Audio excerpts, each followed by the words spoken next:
ఒక గాయం కలిగిందనుకో గుండెకి, ఒక పాఠం నేర్చుకోవడానికి, కుంగిపోవడానికి కాదు, అధైర్యపడిపోవడానికి కాదు.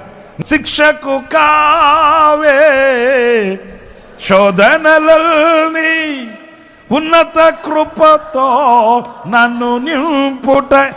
ఎందుకు వచ్చింది శిక్ష?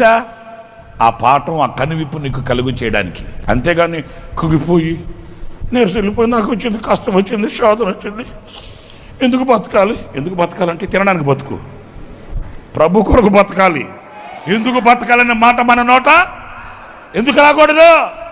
మన ముందు మన ప్రభు ఉన్నాడు గనుక నీకోసం ఎప్పుడు నువ్వు బతకద్దు. ఎందుకు బతకాలనే మాట నోట రాకూడదు. నువ్వు బతికిన ఆఖరి రోజైనా కూడా ప్రభు కొరకే బ్రతకాలి. తుది శ్వాస నీ సన్నిధిలో విజయం చూడాలని ఆశతో ఉన్నాను. తుది శ్వాస విడిస్తే అది నీ సన్నిధిలోనే విజయంతో విడాలంతే. ఓటమి పాలైపోయి ఎవరు లేరు, నాకు అది లేదు, అసంతృప్తితో నీ తుది శ్వాస విడవకూడదు. తుది శ్వాస విజయంతో విడవాలంతే. గాయం దేని కొరకు? పాఠం కొరకు.